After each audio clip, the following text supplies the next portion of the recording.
Good afternoon to all our viewers. This is the Usapang Expat Pinoys, and I'm Rudy, live here in the United Arab Emirates, Abu Dhabi. And this is the third episode of our podcast, live stream podcast. And today we have an exciting topic, which is entitled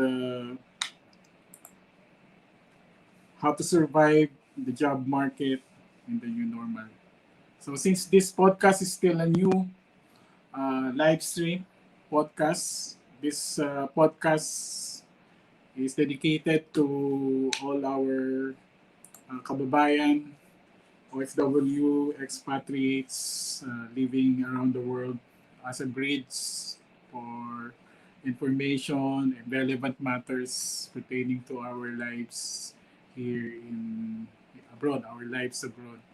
So our first episodes that dealt with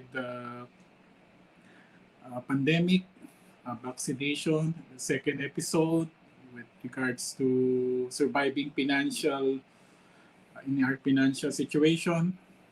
And today it's about job. So our topic is how to survive the job market in the new normal.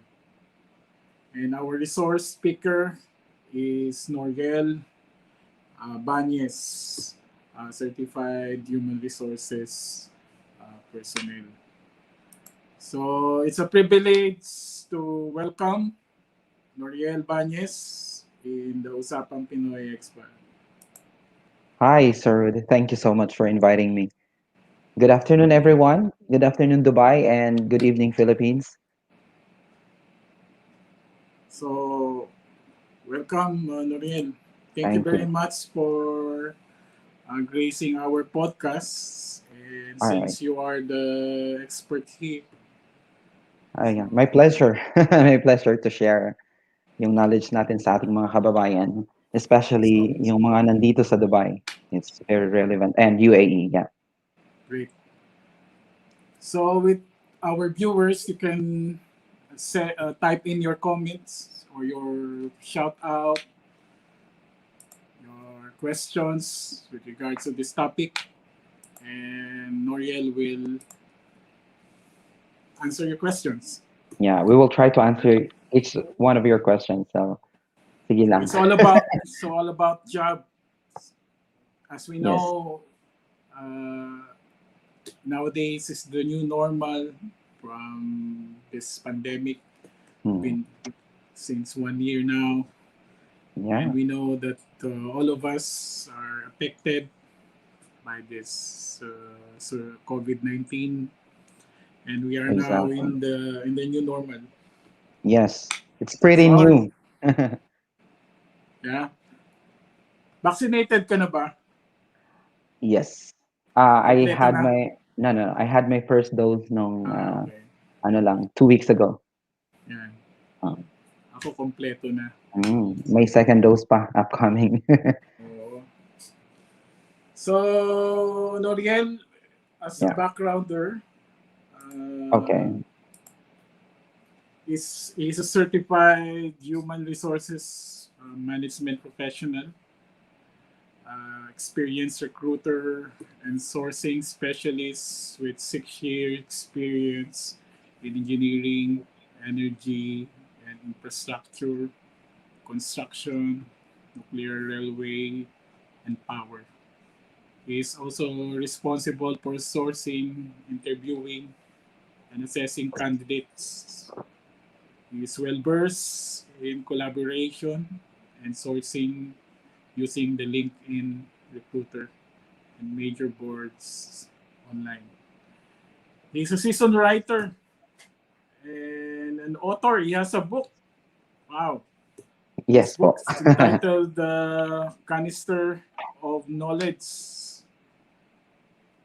a book on career guidance and personality development. So that's great. So most probably you will deal with the books, a lot of the books, in the detail of the books, na? We will discuss it later on. But first, we will tackle the main issues and on the topic that you want me to talk about, Yeah. how to survive the job market in the new normal. So it's a very interesting topic. But of course, I would like to tell you more about myself first before we can go deeper Yeah. to the Yeah. topic. Introduce Okay. yourself. Brad. So yeah, Great. That's great. yeah. My name is Noriel, of course, as you may already know. I took my bachelor's degree in language in English, AB English, at Central Philippine University in Iloilo. So I'm a proud Ilonggo.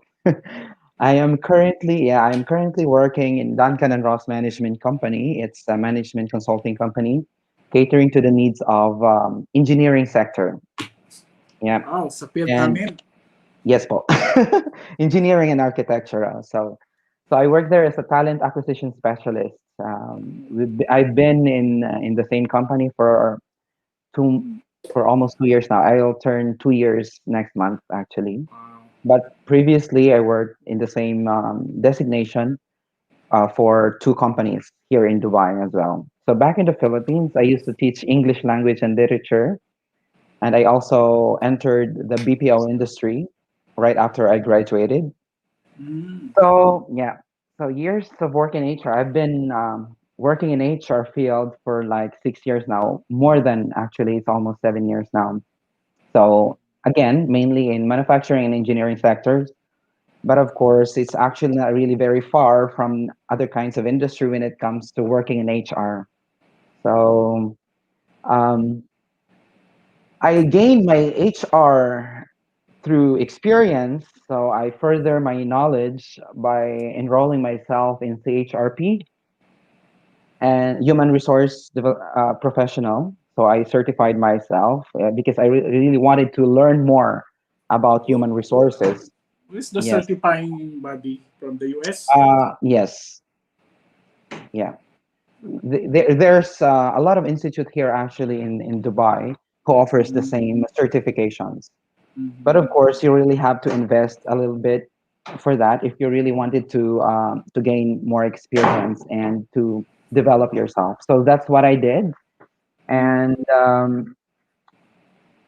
reasons why HR, you know, when I entered Dubai, when I worked here in Dubai, I used to work in training and development department. Of course, it's part of HR, and also my boss wanted me to handle recruitment as well, since I really know how to deal with people as well.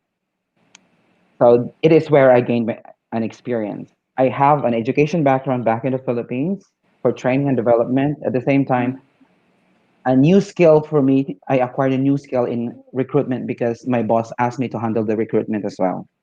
So I Mm. had a dual role in my first company back here in Dubai. So why HR? I learned to love HR because I get to experience firsthand yung struggles ng mga, especially ng mga kababayan natin when it comes to looking for a job. Yeah.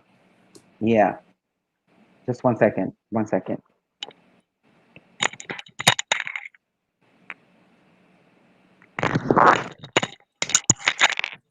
So while we're waiting for Noriel, I'm sorry about just that. type in your shout out comments. Feel free to comments and your questions. I will Yes show po. in the screen. Okay. So going back, nakita ko yung struggle ng mga kababayan natin sa paghanap ng work when Yeah. I first during my first year in HR, especially in my first company. So naisip ko, why not? Gusto kong maging expert din kasi para feeling ko marami akong matutulungan. Yeah. Marami akong matutulungan ng mga kababayan natin when it comes to have them land in a job. Okay, so I get to experience yung mga kababayan natin na umiiyak during interview, nagmamakaawa just to get the job because mahirap nga naman. Living here abroad is actually not like a walk in the park. Hindi Mm-hmm. basta-basta. Yeah. Kailangan ng lakas ng loob, dapat matyaga at grabe yung pagtitiis natin dito. So my heart belongs to them. So sabi ko, naisip ko na I wanted to work in HR. This is really what I wanted. So Mm. ayun, nag-aral ako, nagbasa, at saka nag-gain ng maraming experience through online education and stuff like that. Meron din panahon na yun wala pang COVID of course, so nag-aral ako sa institute. I go there Yes. directly, also nag-invest ako ng mga konting dirhams naman.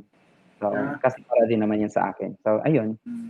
So, yun ang reason ko actually why I entered HR. Tapos, nagsulat din ako, nag-share ako ng knowledge ko. I used to be a writer content writer in Kabayan Weekly newspaper. I don't know if you're Ah, familiar with that, yes.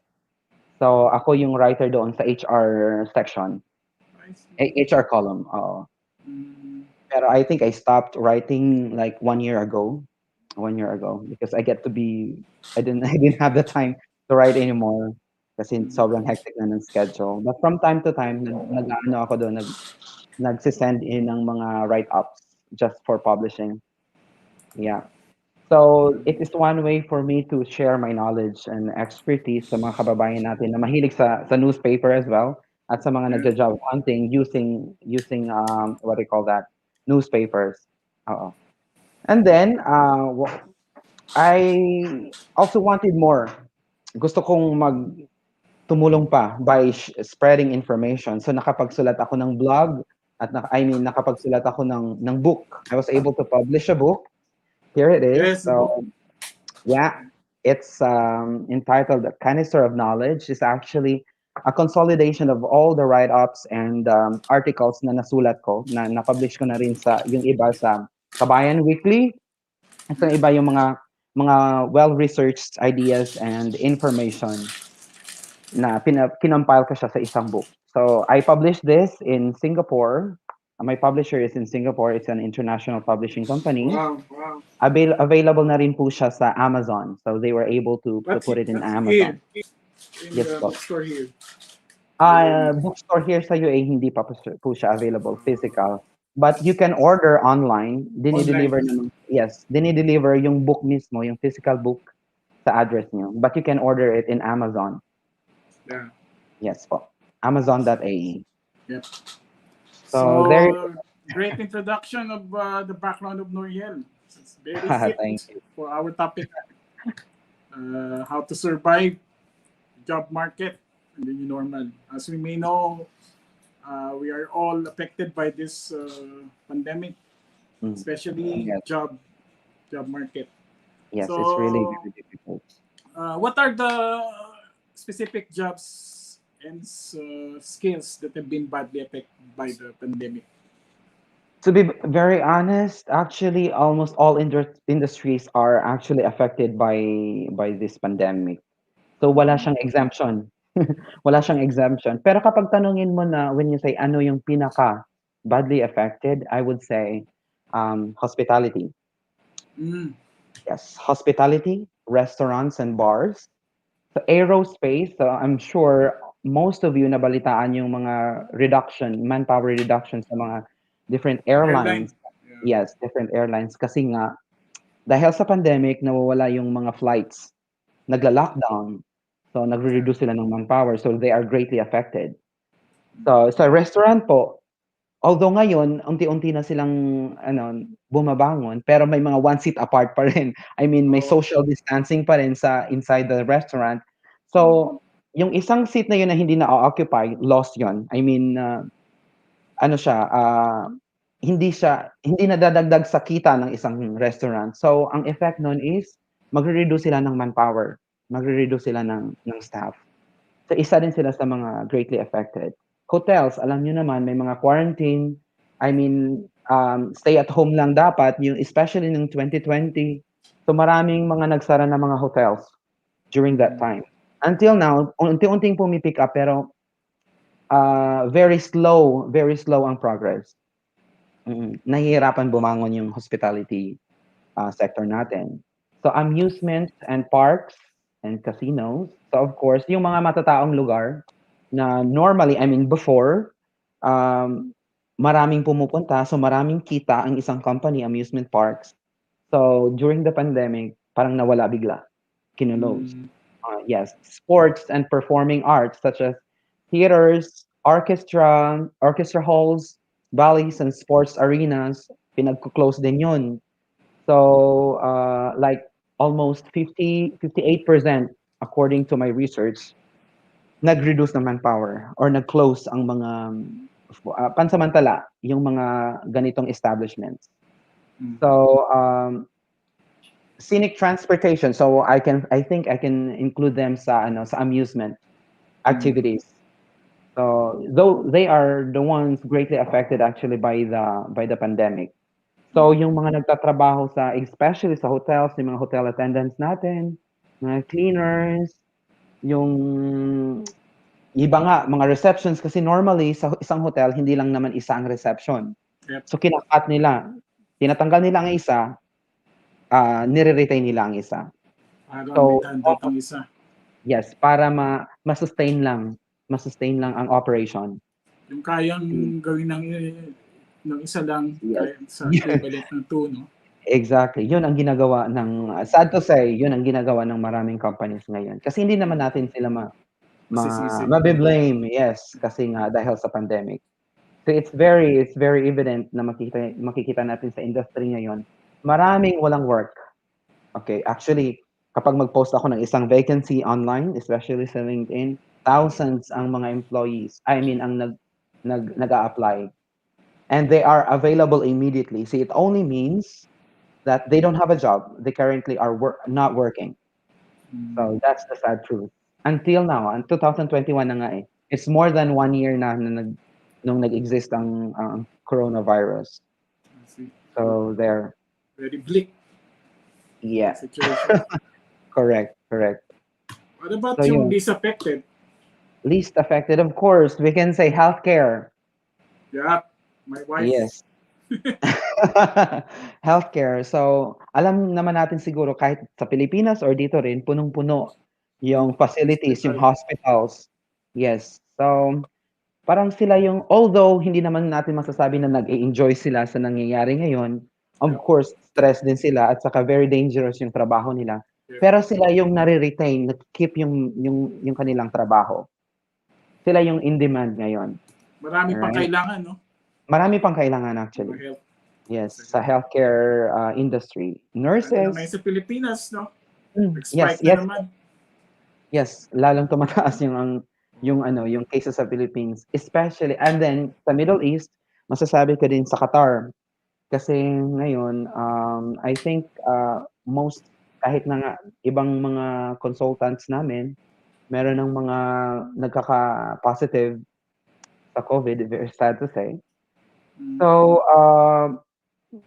kulang ang healthcare professionals. I mean, may demand sa healthcare professionals. Okay? So second, I think insurance companies. So hindi naman lahat siguro, but then most of the people are freaking out. Maraming nag-a-apply ng mga insurance ngayon, especially health insurance. Okay, since last year actually. Okay, so tinitake advantage ng ibang mga insurance company. May mga competition din sila when it comes sa kanilang mga rates and stuff like that. And then, least affected, I think it's e-commerce. Yes, e-commerce. Meron akong nabalitaan actually, isang malaking company ay nagbo-boost siya. Like yung mga online shopping natin, very trendy siya ngayon, especially nung nag-start ang pandemic. Kasi nga hindi na lumalabas ang mga tao. So what they tend to do online selling. All right? And then so sometimes kahit na nga mga groceries nagpo-put up na nga rin ng e-commerce yung mga section nila na pwede nang mag-order online ang mga tao, hindi na kailangang lumabas ng bahay. Kami, grocery namin madalas sunod. Deliver na lang door to door. Daily. Yes. Yes, daily. Okay, sorry. And then IT and engineering. Kaya nga dahil sa e-commerce, naging in demand ang IT services. Yes. So engineering, I cannot say na hindi sila na least affected sila kasi nga maraming mga construction companies ang nagko-close starting last year. So I know because I am working in an engineering sector. Pero ngayon, Mm. mabilis ang recover ng engineering sector natin. Specifically So, dyan sa Dubai. sa Dubai and then sa Qatar when it comes Nung to sa Middle Dubai East. ba, nag-pick up na? Marami kaming projects, yes, I must say. I see. At saka there is a competition when it comes to talent, skills and talent sa engineering sector. Sure, Kasi nga sure. maraming nawala ng work, marami din competition when it comes to availability. Yes po. So, Okay. dito na pumasok yung second, yan yung mga sinagot mo kanina. Yes po. Jobs and skills in demand. Yeah. So, Well, ma-add ko lang po, when it comes to skills, so kung ano ang dapat na in-demand na skills sa ngayon, in the new normal, I should say customer service skills, mhm. digital and technology awareness, or computer literacy. Kasi yan ang in ngayon. Due to e-commerce and lahat online na, kahit nga education is online na nga rin eh, Oo. here and in the Philippines. So, dapat tayo, mga professionals, we have to learn to adapt to when it comes to technological advancement. Yes. No matter what your age is, kailangan adaptable tayo. Yes. And multitasking. Kasi, sige, later, itatakot ko yan, bakit multitasking? Kasi dapat yung mga professional ngayon are required to be flexible. Especially maraming nagtatanggalan. So, hindi pwede na kung ano yung tinatrabaho mo doon ka lang. Kasi high risk ka when it comes to reduction ng manpower. Pwede kang tanggalin kasi very limited ang skills mo. So, dapat marunong kang mag-multitask at very flexible ka. And most especially, of course, communication po. Yes, yan ang unang-unang, in my personal opinion, yan ang unang pinipili ng isang employer, especially recruiters. If you know how to communicate very well, you will be trusted by the employer or by your client. That's it. Pandemic man or wala, dapat meron tayong very good communication skills. Yes po. So So, there. actually, sinasagot mo na yung mga next question ko. Sorry. Comprehensive na yung ano mo. So, ayan o. Ito. Okay. Okay. Yan na yung sinabi mo yan eh. Yung mga Pero marami communication akong skills. idadagdag dyan mamaya. Yeah. We will see. Yung next question eh. What can job seekers, especially also graduates, new graduates, Yes, need to yes. do to better their chances of securing a job? Okay, so I wanted to elaborate more on that because I think it's very relevant. So, of course, every year may mga graduates tayo. At saka sa ngayong time sa pandemic na to, um, it's mandatory, I would say. It's mandatory for our graduates to learn these things. I mean, to bear in mind. Number one, learn new skills in respect of the shooting industry. Okay? Kung ano yung degree mo, dapat hindi ka lang doon mag-stock. Hindi ka mag-stock sa kung ano lang ang nalalaman mo. You have to learn new skills. There are a lot of free seminars, free training online na makapag-enroll ka. I would suggest e-learning sa LinkedIn because it is where I do my learning as well. It's a learning. There is Ang daming dun eh. yes. Webinar. Yes, webinars, like short trainings. So kapag masipag ka lang, kapag masipag ka lang magbasa at mag-attend ng mga training na yan, makaka-acquire ka ng skills. So it's an advantage for you. It's very good to your CV. Yes. Next, be flexible. Yun ang sinasabi ko kanina, dapat maging flexible ka. This one, it does not only apply sa mga new graduates. Sa mga existing professionals na rin natin, example, sa nawalan ng trabaho or sa mga nagtatrabaho ka. When you say be flexible, I would say be flexible with your salary. Sa ngayon, hindi ka na pwedeng like mag-iinarte na lang sa kung ano. I used to get 20,000 dirhams in my previous company. 20,000 dirhams nga ang kinikita mo pero tinanggal ka naman. So why not be flexible for the meantime? Because I am 100% sure that we can get over this. We can get over this, and magpipick up din ang industry. So dapat maging flexible ka din. You have to weigh things up, especially sa sahod, next sa skills. So kailangan marunong ka ng maraming bagay. Okay, hindi ko naman kayo discourage na magtanggap ng very minimum amount for your salary, although the work is very hard. But then again, you have to weigh things up. Yun. Tapos, be flexible sa location. May mga ano tayo, may mga hiring minsan na doon sa malalayo. Say for example, dito sa UAE, may mga hiring tayo na doon sa Ras Al Khaimah. So of course, you may already know that medyo malayo 'yun. So kapag wala kang work, be flexible muna. Kesa sa you will sit there idle na wala kang natatanggap every month.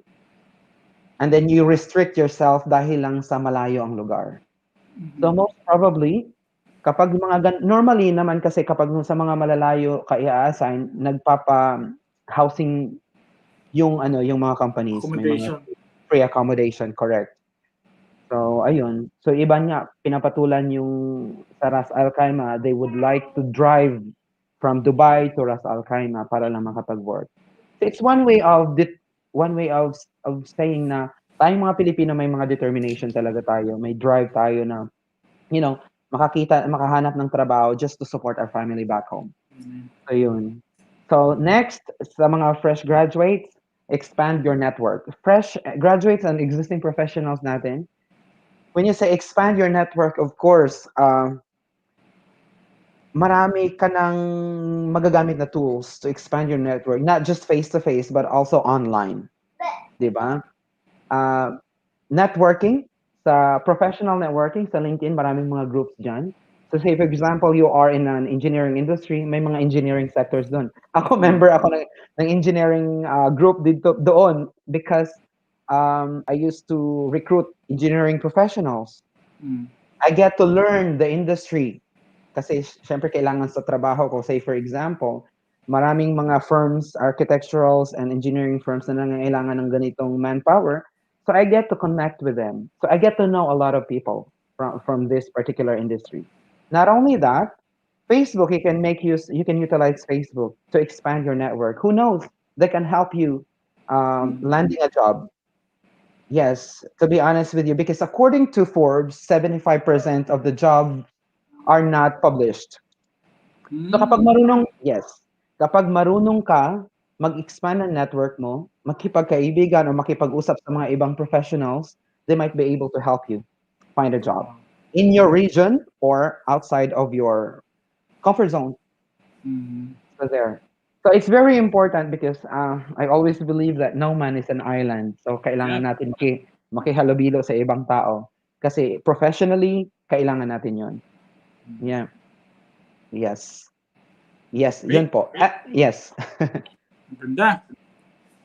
Hopefully help sa mga viewers natin this podcast, this episode. So, mga specific practical things na sinabi mo, no? Like extending your network and everything. What about sa skills? Sa skills nila, what do you mean by skills? I mean, how will you compete with, as you said, may competition when it comes to talent. So yes. Aangat dun yung skills. Yung skills, exactly. You can outdo your competitor. Sabi so, mo, 1,000 sa isang opening. Sa isang opening, maraming thousands ang naghahanap. Thousands ang nagsisend ng application. So what makes them stand out? Siguro ganyan. Yep. So there's really a hunger for highly skilled talents and professionals. So syempre, of course, halimbawa, ako yung isang employer, I wanted someone na very capable, very flexible. How are you going to outshine others? So of course, iba-iba rin naman tayong skills na inaano na napopossess. So I would say kapag ano ka, flexible ka, halimbawa, marami kang alam sa when it comes to MS Words. So of course, Software. yes, MS Word, soft skills, when you say soft skills, yung communication mo, yung grit, at saka yung pakipag-deal mo sa ibang tao. If you have good people skills, all right? And then you can do not only one task, but also another. So it's an advantage for you. Kasi ako na as an employer, makakatipid ako eh kasi because you can do two tasks.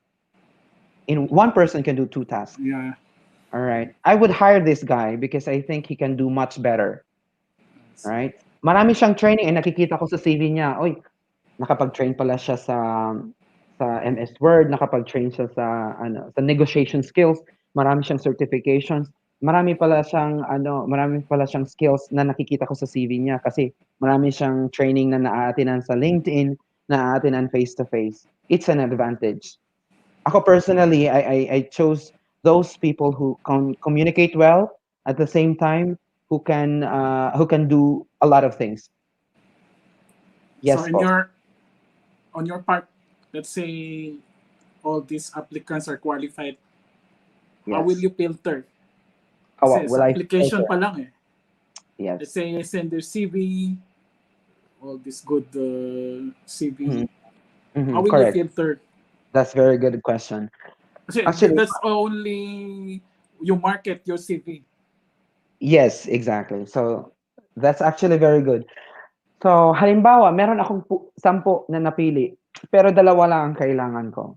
So how would Yeah. I? It's a very difficult Tough. actually scenario. It's very tough. So after ko na interview, pipiliin ko yung the best. I would go down to 5. So sa pag-filter ko ng profile sila, of course, sa isang tingin mo pa lang kasi sa profile, you would know that this person is very organized. So dapat yung application mo or your CV mo is very organized. It reflects kasi sa personality mo. Yes. Like yung English communication mo halimbawa, marami kami nakikita mga grammatical errors. So I would say that hindi mo lang siya nag-bother na ipa-proofread yung CV niya. So it's minus point. It's a minus point for me. Kasi it's very important. It's your representation. Your CV is your personality. That's I always believe that. So kapag pangit yung CV mo, meaning to say, hindi ka it says a lot about your About you. professionalism, about you. Yeah. So it's really very important to furnish your CV in a way na aligns sa industry na ina-applyan mo. So doon sila nagkakatalo. Aside sa skills, So, halimbawa, kasi very good ang skills nila, no question. So aside from that, i-interviewin kung sino ang pinaka the best, sila ang choose. so Yes po. we come to that part specifics Correct. when it comes to CV and all these interviews. Mm-hmm. As if I'm the applicant, as you said, CV Mm-hmm. is like your door or your window Yes. for the employer to see who you Yes. are and your skills and your Exactly. knowledge and everything. So, sa CV, no? Sa CV writing pa lang, how to do a good CV that is marketable. Yeah, that is hard to do a good CV that is Yeah. marketable. Of course, it is written in my book. Ah. It's written in my Sana actually minsan kasi pag online yung delivery yung online delivery may added fee. Pero pagka nasa oh bookstore naman yan, no? Ano na rin, pinactor na rin yung yes. delivery siguro, no? I think very minimal ang delivery fee kapag mag-order ka sa Amazon. The Amazon.ae na po kasi parang nag-merge Meron na sa sila. Amazon.ae? Yes po, Hindi sa Amazon.ae. .com, hindi sa US? Hindi po, .ae. Okay. O-order mo na siya. So it would just take 3 to 4 days, business days before you can Okay. receive. So ayun, so we will discuss about it. CV. It's Let's actually, discuss about CV. This is the yes basic, po. the most fundamental when Yes, you're applying. correct. The most Kasi CV, I'm merong mhm, question ko, no? Di ba yes, maraming type of CV? yes. Merong chronological, tsaka functional. Ako What sa work? ano ko, sa years of experience ko, nagugat na ako dito. Chronological yung CV ko. Pero Ah, mahaba. okay. So, Kasi CV na minsan kasi. Mhm. nababasa ko, ang CV, dapat konti lang yung page. Mm. Paano yun sa akin? Chronological yung CV ko and I want to Mhm. be more comprehensive dun sa Very good. experiences ko. Mhm. So, Kasi dalawang sabi process. nila, yung mga HR daw, dami no. Yung mga Yes. masyadong makakapal, tatamanin magbasa. Well, according to Business Insider kasi, Uh, it would just take 6 seconds for the recruiters to see yan. your CV. 6 seconds lang. 6 6 seconds lang. seconds. Yes. Malalaman na nila, makikita na nila agad kung qualified ka or not. Yung mga experienced recruiters, I mean. Kasi Yep. to be very honest, we never had the time to read detailed by detailed. So as much as possible, make your profile or CV very short but concise. So we will discuss that. We will discuss it. Okay. So how to do? Actually, there are two kinds. Kapag sinabi mong CV, curriculum vitae, and Resume. resume. Two different things. CV, yun yung sinasabi niyong mahaba. It's okay. Okay lang po yan. No problem. Kasi may tinitingnan dyan yung mga HR professionals sa isang section ng CV ninyo na dapat yun ang gagawin yung very comprehensive. The other one is resume, which is normally it would just take like 1 page or 2 pages kahit anong habang experience na meron ka. Di ba yan pareho? So, actually, CV resume. it's a course kasi kapag sinabi mong CV, curriculum vitae, your course of life, yung lahat ng mga experience mo andoon. Very detailed siya. Very detailed. Kala Kaya ko siya naging parang siya pareho naging lang yun. mahaba. Ibang term lang. Iba po siya. So So yung technically, resume, magkaiba pa lang. yes, yung resume po is very comprehensive siya na shortened version ng CV ninyo. Yun yung resume. Normally, yun ang sinisend natin sa application, yung resume. But some of the employers are also asking for CV. Yes. Depende po sa inyo kung what works. Pero actually, yung function yan is it's the same. May Yep. tinitingnan lang Yung parang, yes. May tinitingnan lang talaga diyan kami na section ng CV ninyo or ng resume ninyo, isang section. Yes, na masasabi niyong qualified kayo. All right. Okay, ano we'll yun? check. Yung executive summary, we will check. We will discuss. Okay. Okay, first is be concise. So yung sinasabi ko nga, we never had a time for your resume. We never had a time to read all the details in your profile. So be concise. When you say be concise, not just the length of your profile, but also the message or yung sentences. Yung sentences na nilalagay ninyo sa yung information, I mean, na nilalagay sa resume or sa curriculum CV ninyo. So avoid long sentences. Yung as much as possible maging direct to the point na kung ano yung ginagawa ninyo sa job responsibilities. Yes, be concise but complete ang thought. Second, avoid jargons. So normally kasi halimbawa kaming mga HR officers, what we do is that we cannot understand engineering jargons or hospitality jargons or mga wordings ng mga tawag dyan, ng mga medical professionals. So it would be very, very difficult for us to understand your thoughts, your CV. Kasi hindi namin alam.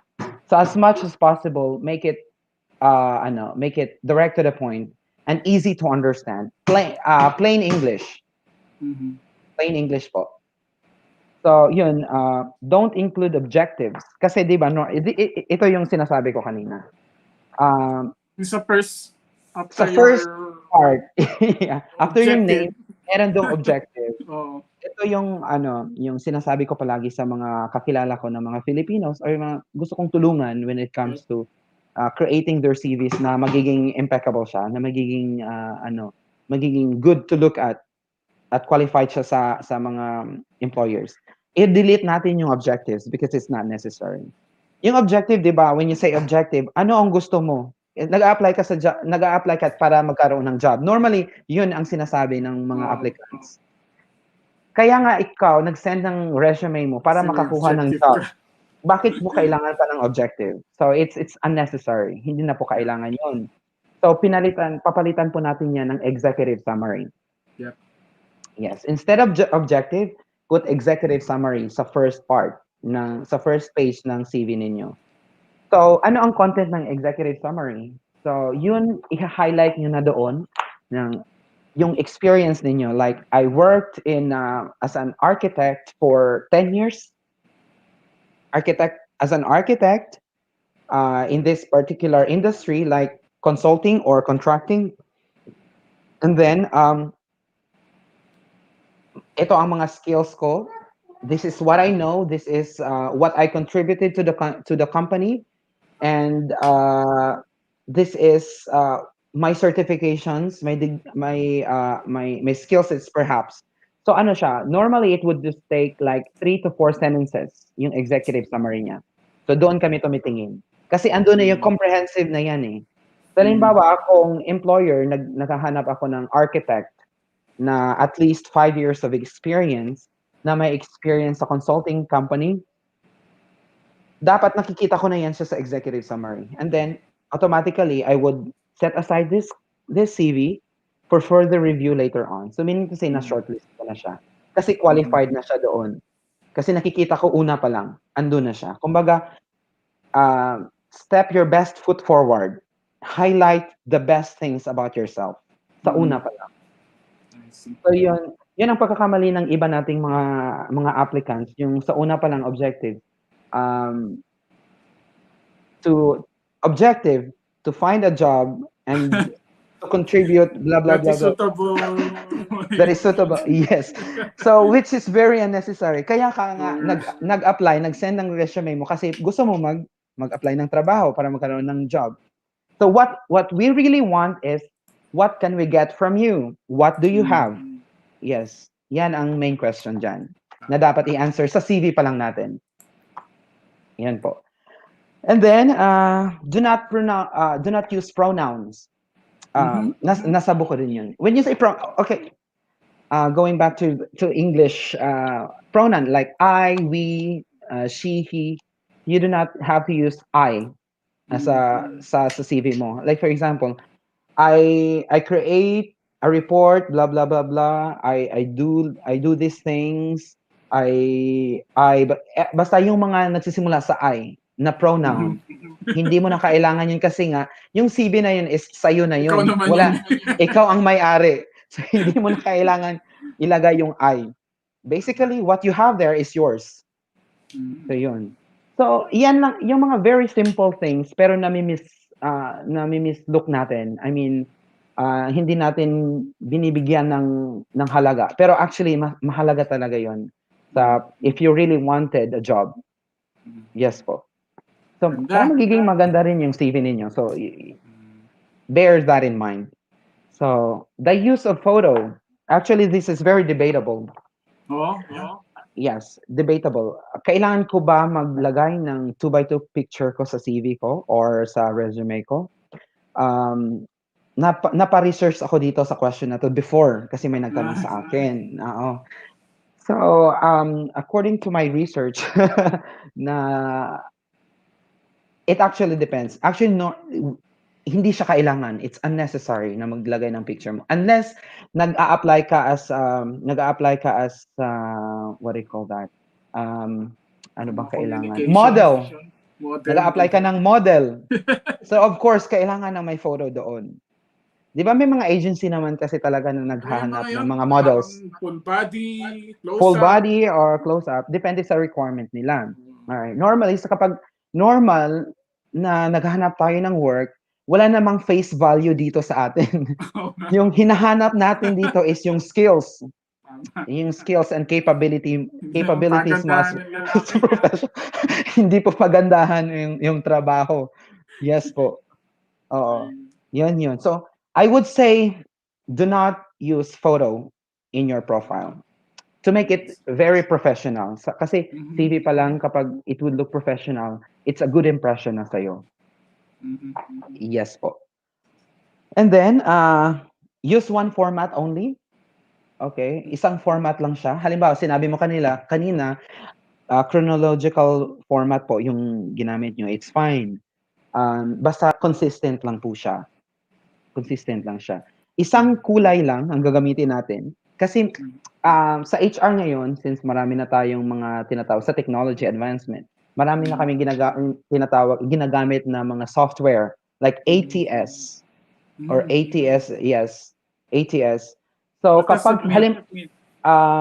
automated talent, something Search. like that. Yes, like that. Ginagamit namin 'yan kapag may nag-a-apply sa amin through online, halimbawa sa isang job boards or Naukrigo, ano pa ba, Bait.com. Bait.com. Yes, kapag nag-apply kayo from the website, from website Go natin, Talent. yes, GovTalent.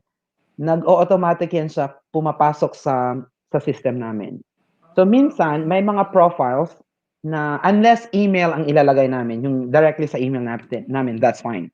Pero kapag going to our system na nare-receive namin, nafi-filter talaga yan ng ATS, ng system mismo. So kapag ang CV mo ay iba-ibang kulay, iba-iba ang font size, may marami pang mga designs.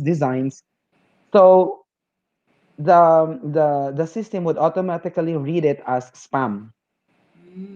Yes, hindi siya napupunta directly sa system namin kung saan namin tini-check yung mga profiles. So it's recommended to use only one format all throughout your profile. One color. Yes po. So, Either yung iba, sabi daw, gumamit ka daw ng color dun sa paper. Pwede ba color. yun? Colored Color sa paper. paper? Or just a plain white? Okay, yung plain white lang po, I would recommend. Kasi high risk yung mga maraming colors sa pag-reject ng CV ninyo. Kasi it's your CV is professional. You are a professional. So dapat malinis at it looks professional, neat and clean yung profile natin. So hindi na natin kailangan ng maraming arte-arte, yung may mga border na mga heart. Yung mga design. Mga design. Actually, hindi na po kailangan yan. I mean, it's so unprofessional to look at, if I would say. So yun po. Yung So sa fonts. font, okay, yes. Isang size lang. I mean, isang What sizes kind lang. of font? Arial or Yes, Arial or Times New Romans. Yun ang Times New Roman? kadalasan. Yung ganun ang ano. Yes, yun ang kadalasan na nakikita natin. At saka recommended din siya. Arial, Times New Roman, and Calibre. Yung tatlong yun. Yes po. Great. Kasi kapag maraming mga designs, yung parang ano tawag diyan, yung may mga guhit-guhit, So, hirap siyang i-read ng system. Opo. Yes. Pero kapag nag-apply kayo, okay lang naman siguro kapag nag-apply kayo directly to the email of the recruiter. Walang problema 'yan. Pero it would really say a lot about your professionalism sa CV pa lang. Yes po. So you have to bear that in mind, yung mga nag-a-apply po sa atin, yung mga aplikante po natin diyan. may Okay? nagka-question dito si Jess. Actually, si Jess Strada from Dubai din. Friend ko. Sa Okay. picture daw, even the picture should be black and white. Depende po. Pwede Sabi niya siyang kanina, hindi niya nire-recommend yung photo, no? Yes. So I would recommend na tanggalin na lang po yung photo unless kung maganda ang skill sets mo, maganda na ano ka na, ano tawag diyan, na shortlist ka na, gusto ka na lang i-hire. The recruiter or the HR would ask for your photo for visa processing and stuff like that. Nice. Yes. Kung gusto ka rin naman nilang makita to verify, magse-set po kami ng online interview kasi pandemic ngayon, hindi na uso yung face-to-face. Nagzo-Zoom interview or MS Teams interview. So we can validate. And then we could ask for your passport copy, stuff like that, to check if you really are that person. So, meron validation. Yes po. So, kasi hindi naman kami basta-basta lang nag-i-interview na walang validation. Yes.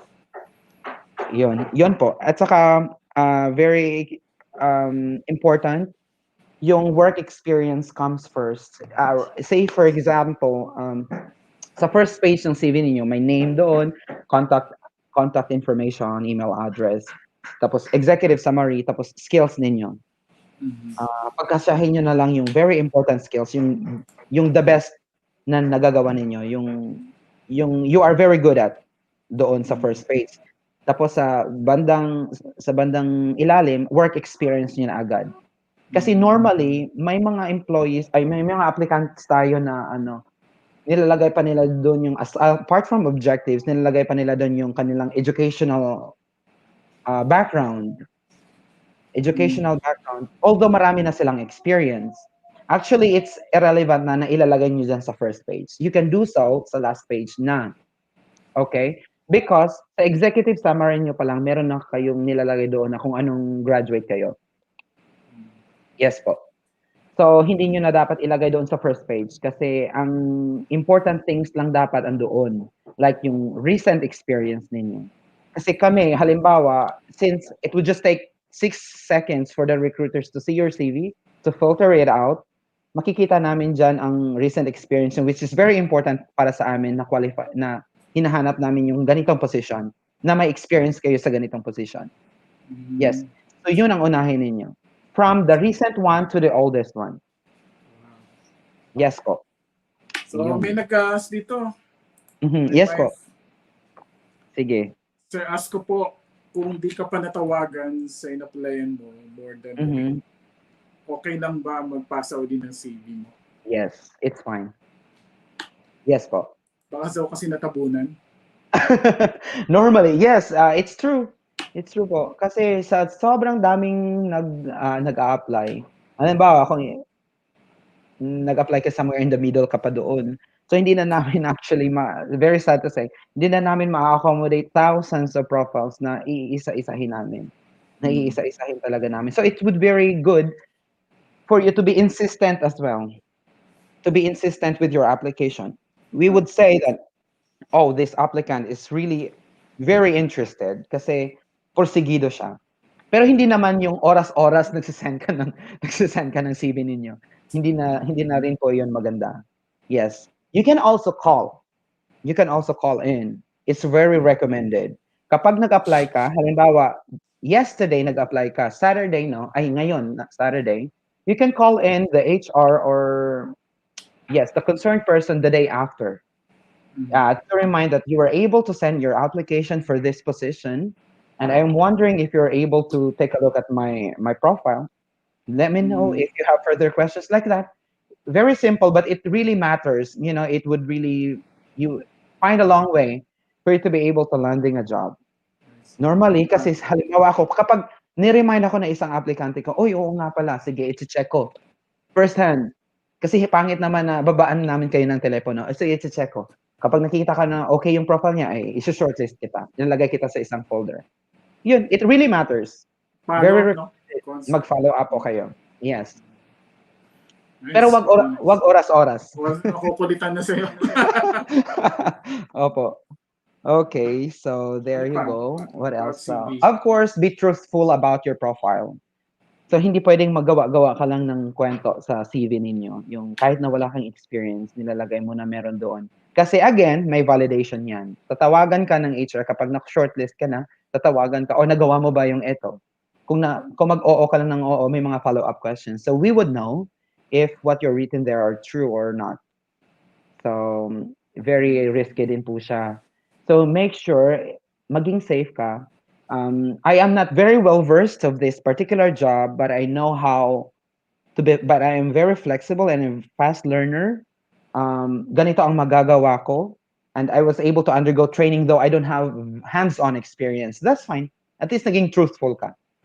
Great. Alright? So, yun po. Next, have the final touch. Ito yung sinasabi ko na CV pa lang, parang very professional na siya. Have a final touch. When you say have a final touch, mag-proofread po tayo. Okay? Kasi minsan, may mga iba-ibang spellings dyan na nagmamatter. And most importantly, yung phone number po natin, huwag kalimutan. Kasi marami akong mga Filipinos na nakikita. I mean, Filipino applicants na mali-mali yung phone number na nilalagay. So, out of service or this number does not exist. So, mafe-fail po tayo dyan. Kasi dyan pa lang tatawagan ka, wala ka na. Eh, di maghanap na lang ako ng iba. Parang ganun yung ano niya. Kasi, so make sure yung phone number ninyo is correct. Alright, yung nakasulat doon, yung email address niyo are correct. And don't forget to put that contact information kasi minsan, marami tayong nare-receive na mga profiles na walang mga contact person. I mean, contact details. So, ano nyo na yun agad? I mean, fail na po tayo dyan sa ganyang aspect. Parang hindi ka pa nga na-interview, fail ka na. So, it's very important, no? Phone number, i-double check po natin. Yung email address, i-double check natin. Yung grammar natin. If we are not really very well versed sa English, we can ask a friend to take a second look at your profile. Sabihin mo, bro, is this okay na ba? May makikita ka pa bang mali dyan sa mga nakasulat na details? Okay ba ang alignment? Okay ba yung mga pagkakasunod-sunod? Okay ba yung information? Yung details yung dates ng mga work experience ko and stuff like that. So there you go. Have the final touch, grammar, spelling, contact information, at lahat-lahat. Physical na itsura ng CV natin. And then you're good to go. Great. Yes po. So, prepare mo na-spruce up mo na yung CV mo. What about yung cover letter? Is it necessary? Ngayon, I would say na hindi na talaga. May mga employers na nag-a-ask ng cover letter. Meron din kasi mabilisan ngayon ang recruitment process. Actually, to be honest, hindi na namin binabasa mismo yung cover letter. But it really helps a lot sa'yo as halimbawa kapag nag-uumpisa ka pa lang, fresh graduate ka, or nag-uumpisa ka pa lang, it's very important for you to write a cover letter. Pero kapag nag-email ka, nag-apply ka through email, it's very important na meron kang message. Email mo na mismo, ano? Yes, it's important talaga. Hindi pwede na nag-attach ka lang doon sa email mo and then sinend mo lang na wala man lang introduction about yourself and stuff like that. So we will discuss cover letter. Okay, andito rin po siya sa ating yes po. So very detailed na rin po siya na nandito. But for the sake of our mga kababayan na hindi pa secure ng book copy, we will discuss this one by one for you. Okay? So elements in writing your cover letter. Strong opening dapat. So you should address your cover letter like yung parang executive summary ninyo na nakikita ninyo doon sa curriculum vitae mo. Very strong dapat yung opening mo pa lang. And then highlight your skills. Second. So ano ang mga nagagawa mo? Ano yung mga strong points? Okay. Say for example, kapag halimbawa ikaw is receptionist, ano ang mga strong skill sets ng isang receptionist? Dapat i-highlight mo yan sa application mo. I mean, sa cover letter mo pa lang. Halimbawa, nag-i-email ka. So, you have a impeccable communication skills. Language is my strong point. I can multitask. Kasi, syempre, habang nag-answer ka ng telephone, nag-enter ka ng information, you know how to multitask. You are a people person. I mean, you're friendly ka and stuff like that. So, i-highlight mo yung mga necessary skills ng isang receptionist. Depende sa kung anong designation yung ina-applyan mo. So, and then, make it short and simple. Hindi yung parang telenovela na yung cover letter mo.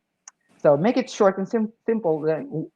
2 stanzas or what do you call that? 2 paragraphs is fine. Okay? Kasi hindi mo mapagkasya yung mga information mo sa isang sentences lang naman. So make it 2 paragraphs the most. Okay, wag nang pahabain. So make it short and simple. Use simple English, easy for everyone to easily understand your points or your thoughts. And then of course, close with a bang. When you say close with a bang, yung closing remarks mo really matters a lot. Kasi according here, According sa Glassdoor daw, closing is the most important element that will help you land your next job or next job interview para ma-invite ka for the next interview. Integrate with confidence, enthusiasm, and call for action. When you say call for action, like dapat maging ano ka, maging firm. Like you can always give me a call on this number or reply to my email, or I can always come in your office for a meetup, or I can request, or you can request for a Zoom meeting or MS Teams meeting. I'm really looking forward to meeting with you, something like that. All right. It might be virtual or face to face, depends on the situation right now. Pero normally, as what I have said, ngayon, ano na siya, MS Teams. So nakakapag-hire kasi actually kami na hindi namin sila nami-meet face to face. Wow, wow. Na-deploy namin sila sa sa site na hindi namin na meet face to face through MS Teams lang or Zoom. So yun na ang trend ngayon actually. So there. Again, it's important to have a cover letter sa kapag nag-apply po kayo sa email. Kapag nag-email kayo ng application ninyo. Especially sa mga fresh graduates. Yes. May nag-comment dito. Yes po. Isang friend ko sa Dubai din. Akala daw niya ikaw si BMB. Loko tong batang to. Pero lumaki na, tumangkad na. Tumangkad kasi. Very nice yung inyong mga Thank points you. mo. Yes. I hope maraming I hope marami tayong natutunan ngayon. nakatulong. So when it comes to tapos na tayo sa cover letter. Yes po. Kung matawagan ka because of your writing a good CV and matawagan ka for preliminary interview. Sa interview naman. Okay, very good. I think this one will end this episode. Sa interview. Sa interview natin. Paano mo Very may-ace? Paano may-ace yung good Yung interview? From Yes. the beginning hanggang Okay. sa I think So, correct. So say for example na telephone interview na po tayo, kasi normally sa initial call, it's verification lang naman po 'yan. Normally ginagawa namin verification. Kapag na shortlist na kayo, i-verify namin yung information at saka kung siya ba talaga to, nagawa niya ba talaga to and stuff like that. So after that, masya-shortlist ka na kasi maganda na yung profile mo, very good. Na-validate na natin, it's very good. So you would really wanted to meet you for a face-to-face interview. Example lang po to sige, gawin na lang natin face-to-face or MS Teams interview. Okay. Or online interview. Natawagan na po kayo. And then first thing that you have to bear in mind is that because interview is like you are one step closer to land a job, and either you make it or bake it. Yun na yun. Kung live po yung requirement, I mean kung nag-exist talaga yung vacancy na yan. Pero of course, you have a lot of ways for you to check kung legit ba yung companies or not by checking them. But we will not discuss that further. You can learn that from the book if you want. Okay, so tips on how to ace an interview. First, just be yourself. Okay, hindi it sound cliche but it really matters kasi nga normally yung mga recruiters or HR natin is mga psychology graduates. Yeah. So they would know kung kinakabahan ka, nagre-rattle ka dyan, or nagsisinungaling ka sa mga experiences mo or sa mga pinagsusulat mo sa CV mo. So just be yourself, just be confident, answer the questions as direct as possible. So one way for you to introduce yourself is to just be honest. All right, being the person you do not have to be like the person that you are not. Okay. Next, study well. Okay, when you say study well, it's not studying like you are in a school, but study about the company. All right. So, syempre, tatawagan ka for magsiset ng appointment the day after na yan ng initial interview mo. So anong gagawin mo para matulungan mo yung sarili mo? You have to research about the company. Bakit Mm. kailangan natin i-research yung company? You have to learn about it. Kung fit ka ba, kung not only that, not only for the benefit, for the benefit of the company, but for your benefit as well. Magfi-fit ka ba sa company na to? Makaka-gain ka ng knowledge about the company para makapag-prepare ka ng mga dapat mong isasagot. Alright. Kasi halimbawa, yung company na to is gumagawa sila ng halimbawa, they are an engineering firm, more on fit out sila. So, mabe-base mo yung answer mo sa ni-research mo na information about the company. Alright. So, it's a fit out company na nagpo-provide ng mga ganitong services. So, kapag ikaw may experience na, so alam mo na ang masasabihin mo, so hindi ka na masa-surprise. At saka, mata-target mo talaga yung hinahanap nila na mga keywords. Kung fit out sila, you can talk more about the fit out. You know what? You get what I mean? So, Yeah, yeah. so it's very, very important na alam mo yung company na pagtatrabahuhan mo in order for you to prepare yourself for the interview para makuha mo talaga kung gusto mo talagang magtrabaho. Para So, makita din study, nila na eager ka, no? eager na eager ka. They would know. Yeah, they would know na, oh, this person learned, searched our company. So, meaning to say, very eager sila na maging part ng company namin. Okay. Okay. So there, not only about the company, but also the person that you will conduct an interview. Okay. Kung ano ba yung personality niya, ano yung mga hilig niya, it pays a lot. Kasi nga kapag may idea ka about sa kanya, kapag na-research mo siya sa LinkedIn, for example, yung mga experience niya, kung ano mga ginagawa niya sa mga activities niya, kasi meron din naman yun dun na information, mga leisure. Like, for example, mahilig siya sa books, mahilig siya mag-play ng ganito, yung ganito yung hobbies niya. So, you can talk, like, kung may mga spare times kayo, what do you call that? Mga moments na hindi na about sa job pinag-uusapan niyo, you can build a rapport to this person.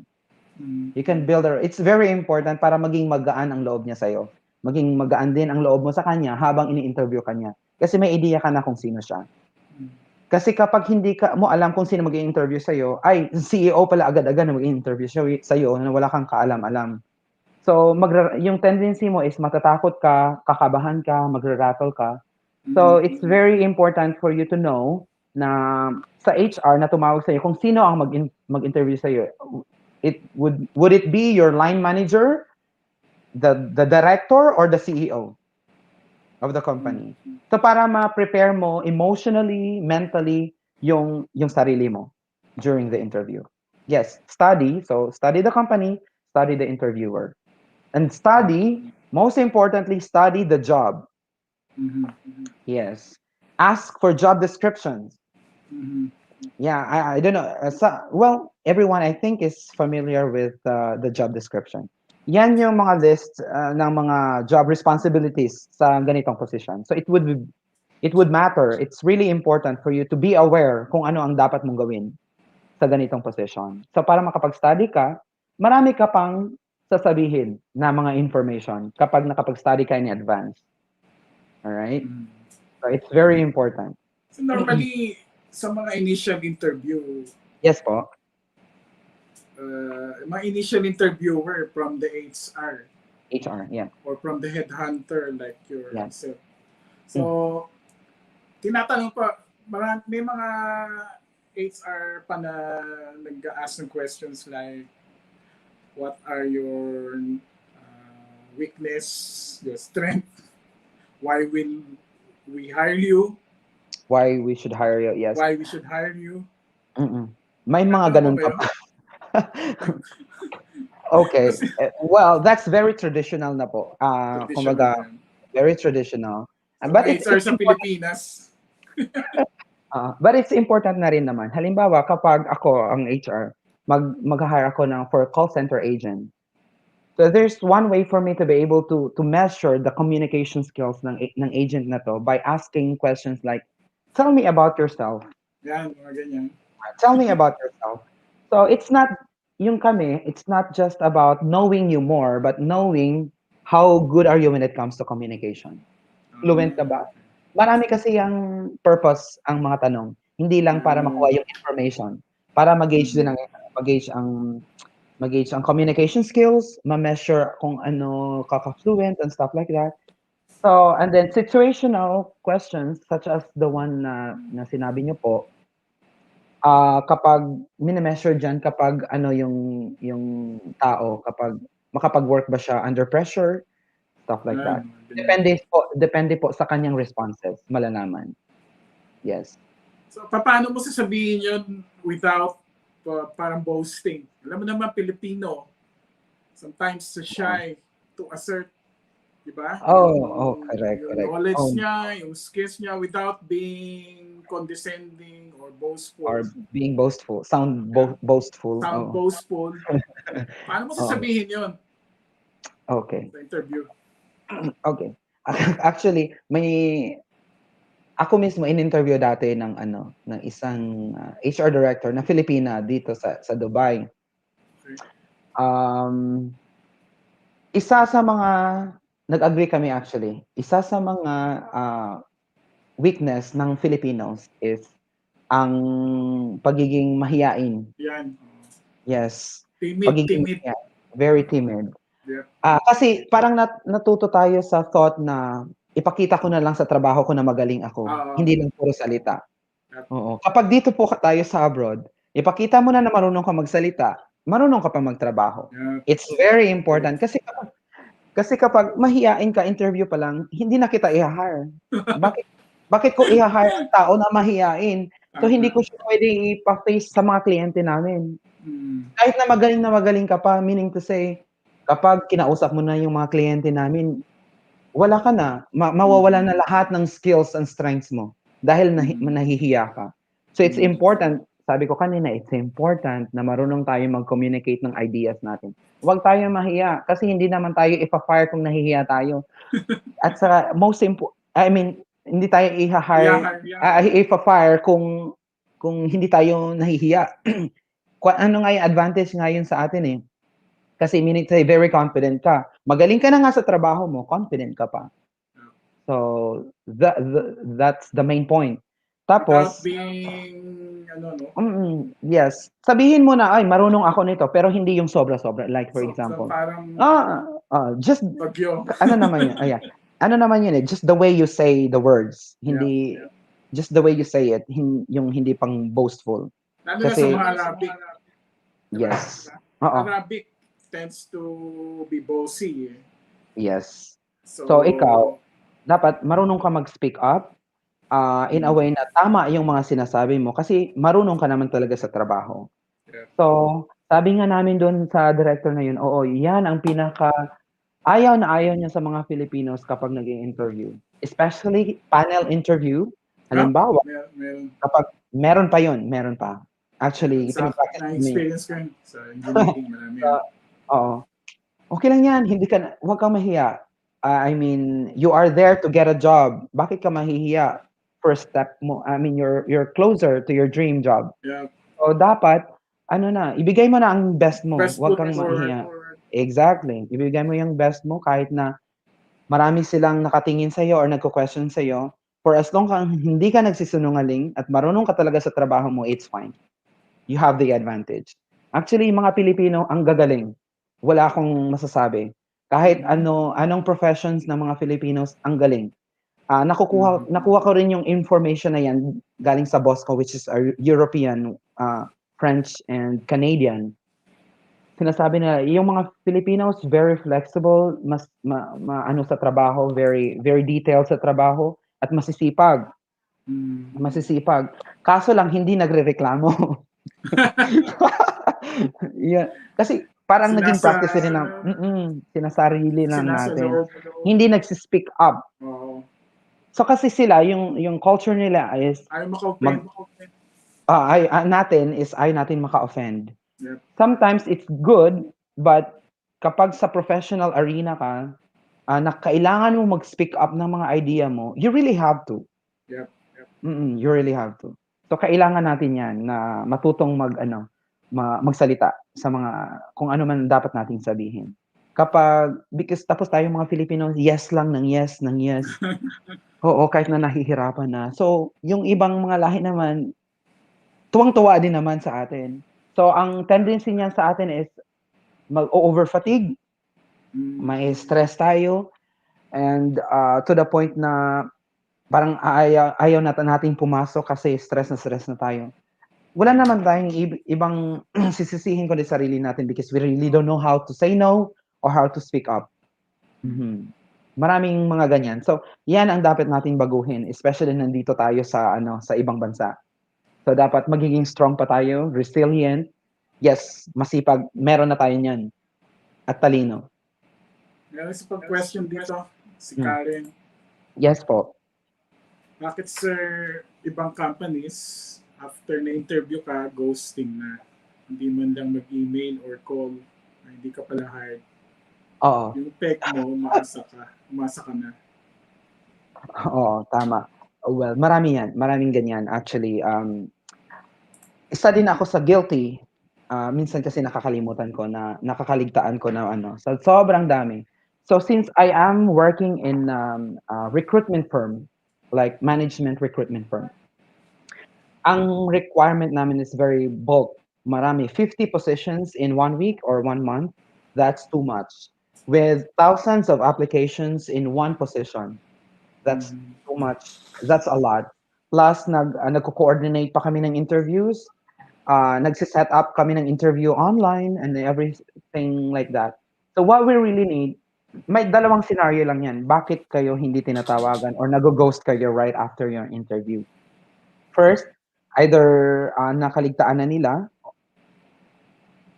na hindi kayo napili or na-select but they failed to inform you, or nagwo-wait lang yan sila ng feedback from the line manager na nag-interview sa'yo. Kasi normally, it would just, especially sa time na to, it's very slow ang very slow ang process. It's very slow. Nag-a-ask yung mga line managers or yung mga bosses ng mga different profiles. So it would take time. Aside from their very busy schedule, it would take time for us to set up an appointment for another candidates. Kasi hindi naman pwede na dalawa or tatlo or isa lang ang i-interviewin sa isang position. So dapat maraming options. Maraming options yung line managers kasi magtatrabaho din naman yun para sa kanila. So it's either delayed ang process, hindi pa na-select, or hindi kayo na-select but the recruiters or HR failed to inform you. So all you need to do is to follow up. It's very important. So you help yourself na wag umasa ng matagal by calling or by giving a follow-up call or send an email. That's fine. And help yourself at the same time, malalaman mo kung mag-antay ka pa ba or hindi. Makapag-move on ka for the next interview. May relationship pala itong nalimutan ko yung isang question ni Karen. Yeah. It's okay ba sir na i-follow up yung HR kung nag-preliminary interview ka na? Kung nag-preliminary. Yes, it's important po. Kasi although na hindi kayo pa na-inform, kapag nakapasa na po kayo sa preliminary interview, isa-set na po kayo ng appointment niyan. Now, the HR would ask for the schedule from the line manager to do the either MS Teams interview or face-to-face interview. Yun po. It's okay to follow up. It's mandatory for us na mga aplikante. Because of that interview, you're giving thanks. Yes. Opportunity. Exactly. Maraming discarded din yan. Yes, hi Mr. Noriel, I'm calling again just to thank you for the opportunity na binigyan niyo ako ng time na ma-interview sa preliminary.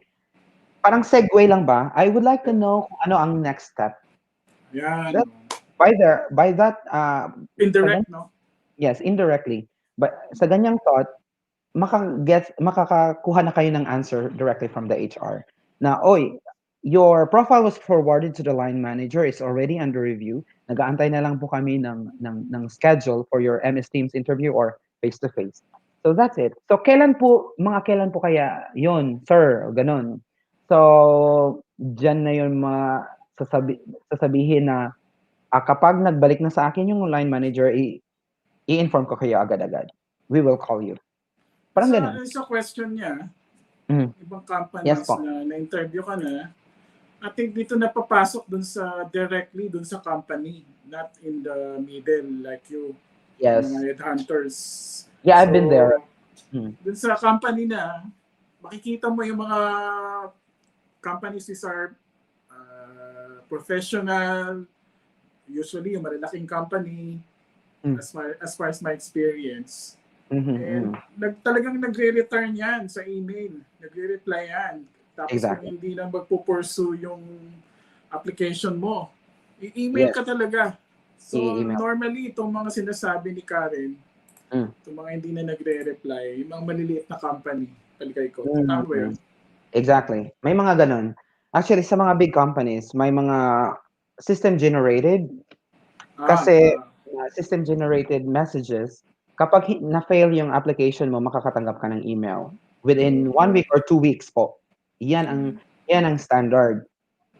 Kapag mga maliliit na company, it's very, what do you call that, manual, na kailangan talaga yung HR mag-i-email sa'yo. So dyan na talaga siguro natin masasabi na nag-ghost kayo kung nakakaligtaan kayong i-inform ng mga HR professionals. So I'm not saying that all HR professionals are like that, but kailangan din natin silang tulungan na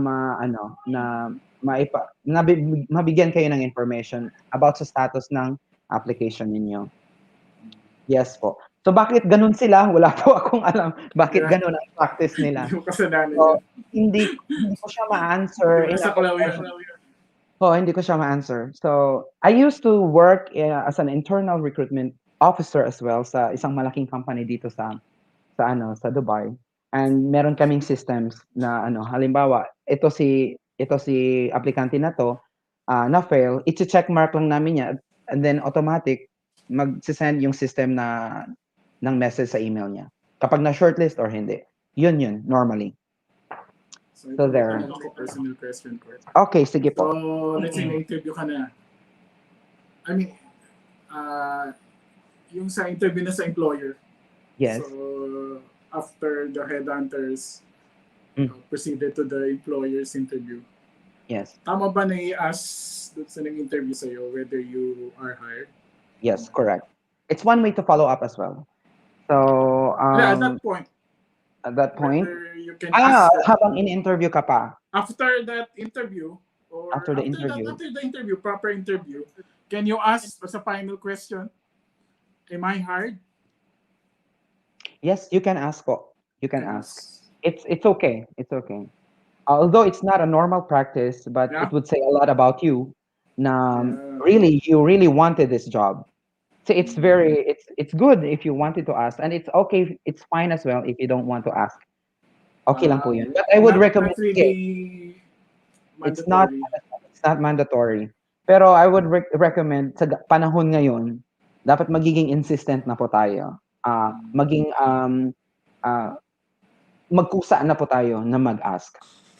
Kasi normally kapag very good ka, they would just say na I will give me within today to decide kasi normally may mga may mga iba pa yan sila. Correct. So hindi sila pwede kasi magsabi, yes, you're hired. Kasi kailangan pa yan nila ng approval ng top management. But it's okay to ask. It's okay to ask. If you cannot get the direct answer, then it's fine. At least you ask. Yun ang doon. Yun ang importante. Tapos may chance pa, higher chances. So i-wrap up ko lang po kasi hindi pa tayo natapos sa tips on how to ace job interviews. So andun pa lang tayo sa study well. Number 3 there is dress up. Kung face-to-face, so dapat natin maging presentable din. Kapag MS Teams, dapat very presentable din yung kahit sa bahay natin. ka lang. Kahit sa bahay ka lang, yes, very important yan. Formal? Yes, pwede po. Yes, kailangan po. Kailangan. Maging formal tayo. Kasi professional po tayo. So, hindi tayo dapat mag-ano lang. Yung, yung pambahay. Kasi Kaso interview po nakikita, yan. hindi nakikita yung ilalim. Sumashirt ka na sa ilalim. So, itaas, nakatutok It's yung tie fine. ka. It's fine. Basta Pag pinatayo dito. ka ng employer, tayo ka nga. Oh, yun Nakita na. short ka. Parang si Senator Subiri. Di ba? Yun Si doon na. Senator Oo. Subiri. So, it's very important po na ano tayo, mag-ayos. So, eye-to-eye contact, it's important. It says a lot about your sincerity, okay? Sincerity sa interview at sa mga sinasabi mo kapag nag-eye-to-eye contact po tayo. And then, don't forget for the magic word. If you are being polite, like, thank you so much. Thank you for giving me the opportunity and any other magic words that you can think of. It would really pays a lot. It would really say something about your personality. Kasi ito ang palagi kong sinasabi sa mga empleyado ko at saka sa mga aplikante ko. Ang skills natutunan, pero ang attitude hindi yan na ituturo. Natututunan. Natututunan ng skills, Yan. pero ang attitude kahit gaano po kasabihin sa ay magpakabait ka kung hindi talaga siya mabait, hindi na matutunan. So dapat we have to start it from ourselves. You know? So use magic words all the time, maging polite po tayo and smile. Yan. Opo. Smile Yes. sa lahat. Lalo Yes. Pilipino. No? Good vibes, yes. Very good. Very good tayo dyan. Very good ang Pilipino. Kahit na nahirapan tayo, nagsasmile pa rin. So there you go. That's it. Yes po. Kung may mga questions pa po tayo, may we mga can questions tayo have. sa viewers. You can just type your comments and Noriel will ask any specific questions in regards to interview process, CV or anything. But I Yes, think you have covered a lot about the Thank issues you. with Yes. regards to the hiring process. Yeah. And a lot of points that you have covered. Thank you. So, maraming salamat, Noriel. You're welcome Thank you very po. much Anytime. for the very excellent points that you have noted. Okay. If My there pleasure. are any more comments or questions? Yeah, for feel free to viewers? ask. And also, i-promote ko lang po yung book natin. Yes, yes. A I think Canister you of can type Knowledge. that in the RD blogs, in the comment Ah, section. okay. Okay. Sige. It's parang hindi So, nakikita masyado dito. okay. So, it's A Canister of Knowledge. It's a compilation of points like articles. Well-researched din po siya at personal experience ko. Compilations. So my personal, it's divided into two sections about job hunting, job interviews, and anything about employment.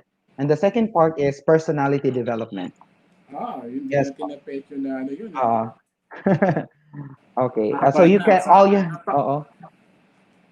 you have to do is to type in the title, A Canister of Knowledge, to Amazon.ae. You can actually Google it. You can say it. You can see it in Google actually, and then you can order it from there.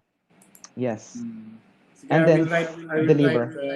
Your book dun sa Yes po. comment section. Thank you very much. Thank you very much, Noriel. You're welcome. Mag-ingat po tayo lahat. If there are no more questions, we will wind up this episode 3 for our Usapang Expat Pinoys. So it's a privilege, Noriel, that you have graced our Usapang Expat Pinoys and you still we pray that you would still continue to in your advocacy to help Filipinos, overseas Filipinos dyan sa Dubai dito sa US. Yes po. Nagsi-speaker din po ako sa iba-ibang mga gatherings. Filipino groups. Yes, Filipino group. At saka member din po ako ng Filipino group, HR Filipino group dito sa Dubai. If you want to know more about Noriel, you can just visit his page, LinkedIn, professional page niya sa LinkedIn. Yes. At saka sa mga engineers po dyan na walang job, you can also approach me. Nag-hire po kami, engineers, and architects sa GCC region. Thank you so much. Noriel, thank you sabi ni Karen, my wife.